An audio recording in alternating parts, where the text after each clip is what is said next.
Hey, we're the Sick Individuals, and you're watching BPM Radio Australia.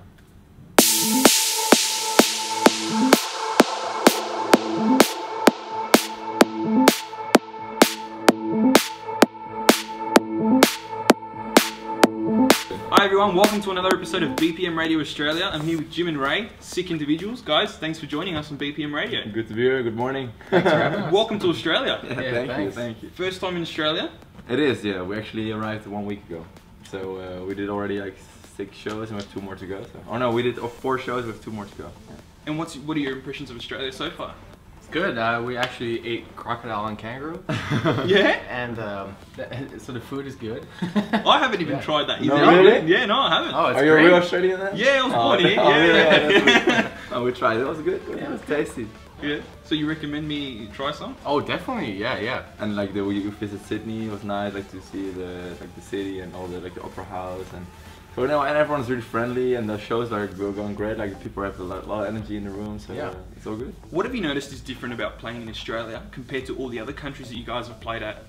Well, it's actually really great for us because they really love to have love in the room. So they like melodic breaks and harmonies and stuff and good vocals, and so that's really cool, you know, because right now there are a lot of places where we play that there are a lot of guys in the room that just want to like jump on each other and bang bang, get all that energy out there, you know, and like what we've done here in Australia, like they love to party and have a good time, and especially with nice harmonies, and they have a good feeling in the room. So yeah, we play a lot of breaks, we play a lot of girls. A lot of girls in the room, like compared to where we play in the US, like they have a bit more the fan base is there more like manly, I don't know why. Yeah. And what do you guys like working in the studio?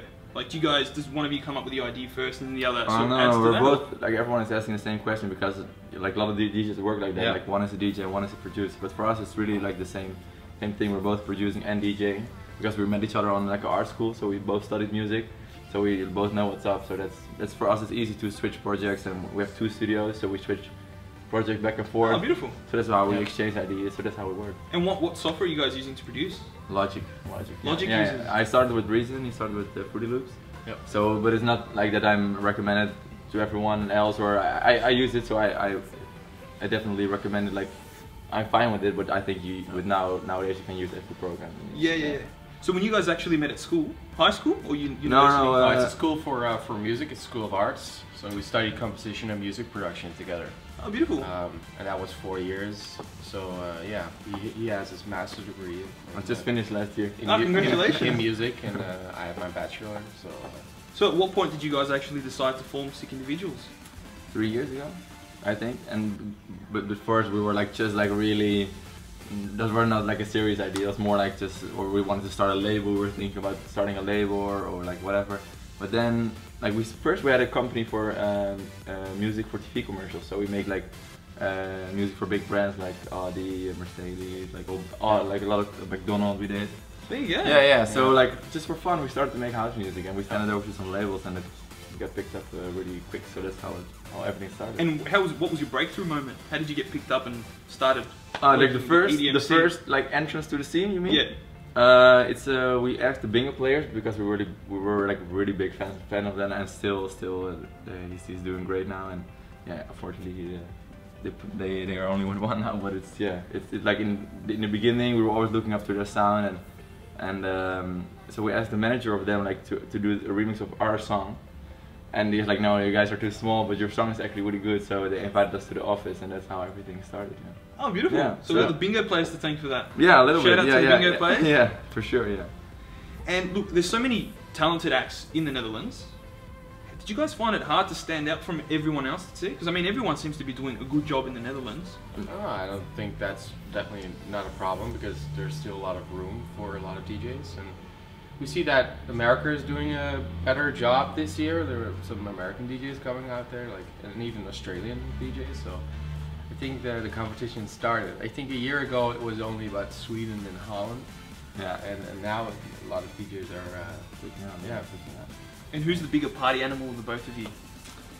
I think yesterday he's a bit hangover now, so I think he partied harder yesterday. But I party, but I don't drink that much. You take turns? Yeah, and I'm with my ginger tea here, so I try to prepare. And do you guys have anything coming up that you can tell us about? We have a lot coming up. We just finished 4 records, so we were in the studio for last last 2 months. So we were pretty busy. We're 4 new vocal tracks are coming up, and we're actually finishing another club record right now. So they will all be released on big labels. I can't tell you which one, but the first one will be released on Ultra Records, and that's the one coming up. I think in 10 days or less. 25th of April. So it's in a week. Beautiful. Yeah, it's rock and rave. So this whole tour is called rock and rave as well. So it's a whole concept, and that one is the quickest. Yeah. And tell us, what was it like playing in Miami at Ultra? Yeah, awesome. Insane. Yeah, insane. Yeah, so that's the good description, I think. Yeah, insane. Like the people were so energetic, and a lot of Mexico. Like, we have a big fan base in Mexico as well, but we never toured there. But I think there were a lot of Mexicans, like they took the opportunity to come to Ultra and to visit our show. Exactly. So a lot of like Mexican fans, flags, yeah. Like the whole you heard the story about the weather on Ultra. Like the weather went so bad at one point, so they had to shut down all the little only the main stage was open, and the rest they all shut down. So like 5 minutes before we had to gig, they all reopened it again. So everyone was running up the stage, and it was like such a great atmosphere because everyone was happy that the party was going. It was meant to be. Yeah, totally. It was great. Individuals. Yeah. And do you guys have any advice for up and coming DJs and producers? Yeah, there's always a lot of advice. I think if the first track you make sure like you finish your track, because there are a lot of guys out there that make stuff and they say, well, it's not completely finished, and yeah, I want to change this and this and that, and they still want to play it for you. But there's no one who can judge you on what you're doing on that track if it's not finished, and you cannot learn from it if it's not finished. So if you have a lot of concept, try to finish one and then send it to people, and then you can say, well, the next time I will make a new track, I will do this differently, and that's how you like progress. Yeah, and nowadays I think it's hard to get out there sometimes because all the labels are already so busy. But I think if it's good music, it will stand out. And try to maybe record, like yesterday we had an interview and we had some questions from fans and they were asking the same question. I think it's try to be original and try to put a bit more effort than average in your song. So try to record a vocal, or like maybe you know someone in your neighborhood who can sing really well, so try to have them on your record. I think labels are like looking for these new, they want a bit more than only like a club record. Maybe they want to add a vocal to it, or like try to keep your mix as good as possible. And also because there are so many DJs right now that that if you're new and you have a great club track, well, there are a lot of DJs that already have great club tracks, so they will choose that guy that is already a little bit more famous, so they can sell more tracks. Exactly. Right. So then you need like a bigger approach. You know, you need to be more original. So then you can try to record a vocal or record something. So make it different than the rest. Yeah, just try to be a bit more original. Like if you copy a song like it was already out there, like we got a lot of promos, and like I think 50% is like kind of the same, it's already out there, so I'm not playing it because why should I play this one if I can play the other better one? Exactly. So try to come up with something. So people can send you promos? Yeah, of course. Promo at individuals.com. Just send it over and we will check it. Yeah. Beautiful. And what would you say is the most challenging part about being in the industry? Challenging? I think it's not challenging at all for me. Traveling. Yeah. That's the downside, you mean, maybe? Oh yeah, but it's not really challenging. But it's the worst, I think. Like traveling is not super. But I'd imagine it wouldn't be too bad because both of you're always together. Yeah. I mean, if it was just one of you, it'd be really lonely. Yeah. Sure. Like a lot of people, like when they travel on their own, they always like, I'm jealous of you guys. Like we can share their good things and. Yeah, we share great memories. Like in the beginning, it was.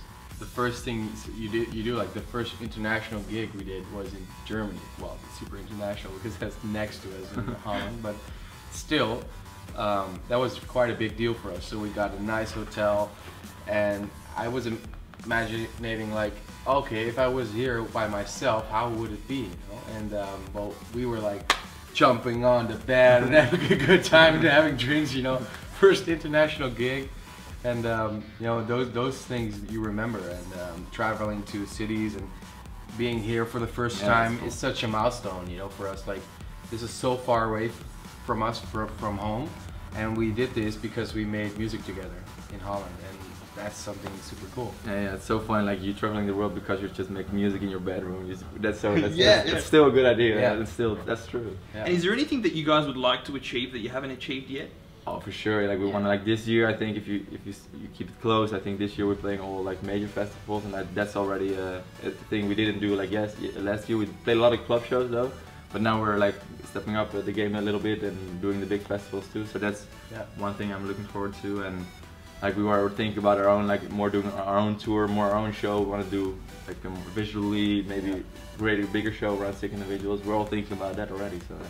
And let me ask you this, guys, what would you be doing if you weren't DJing and producing? Yeah. Well, probably because I chose this way, I would be like a singer. Like before I did this, I was singing, and I was in a big band with jazz and stuff.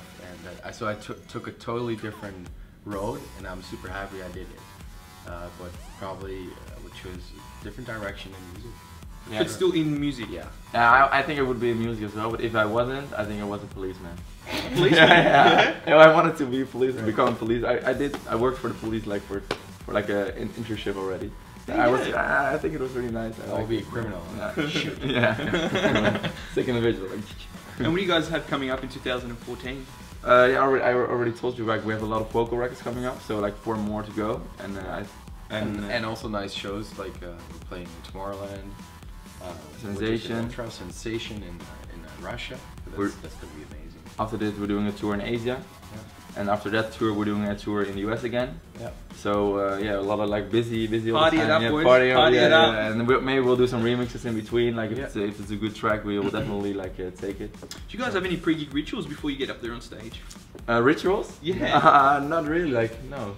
Blaster Jacks were telling me they've got a chant. They sing before they get up on stage. Oh really? Yeah, oh, that's funny. Like Blaster Jack. Yeah. Laidback Luke was telling me that he does some stretches before he gets on Can stage. imagine. No, actually nothing. No, we just take the headphones out. That's always like, and we always want to have everything like nice, like the USB, the splitter.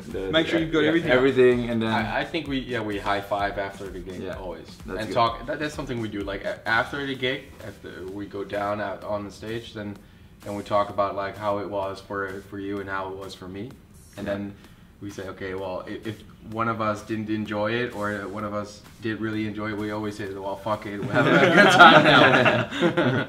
Well, guys, thank you very much for joining us on the show. Yeah, all right, thanks for having thanks. me, man. Thank you.